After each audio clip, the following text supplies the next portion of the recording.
In a sponsor brief, of course, we're focused on outcomes and outputs, and we're focused always on benefits. That is, what is the benefit to the organisation of this project delivering outputs and outcomes?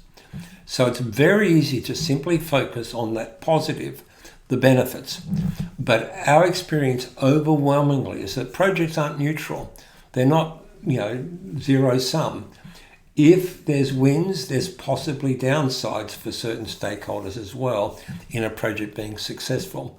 So this simple idea of a win-lose is to say, who are our critical stakeholders? And if the project is successful, what are the wins for that particular stakeholder group, and are there any downsides?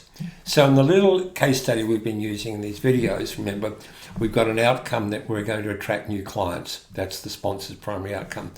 One of the outputs is an upskilled sales force.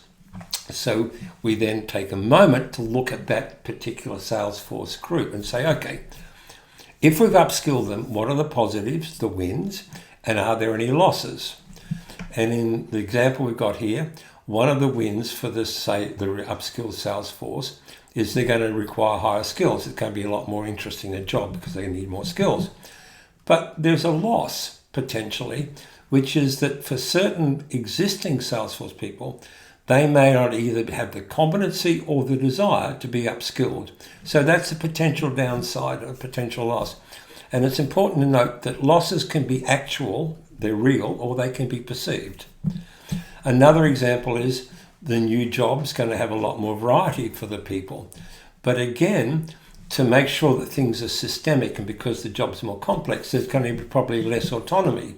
So that's a downside for some of the folks because they won't have as much discretion in doing their job. Obviously, because we're talking about potential reduced cost benefit associated with that output, there's the potential of job losses as well, which is clearly a loss.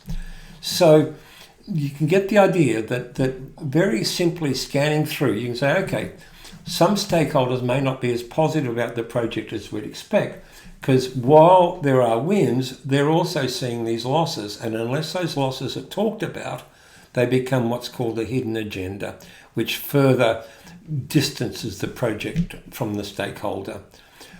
Other key point, of course, is as early as possible, you start looking at if there are losses, what are the mitigation strategies and actions that are available to us to actually help either reduce or at least in some cases eliminate the loss.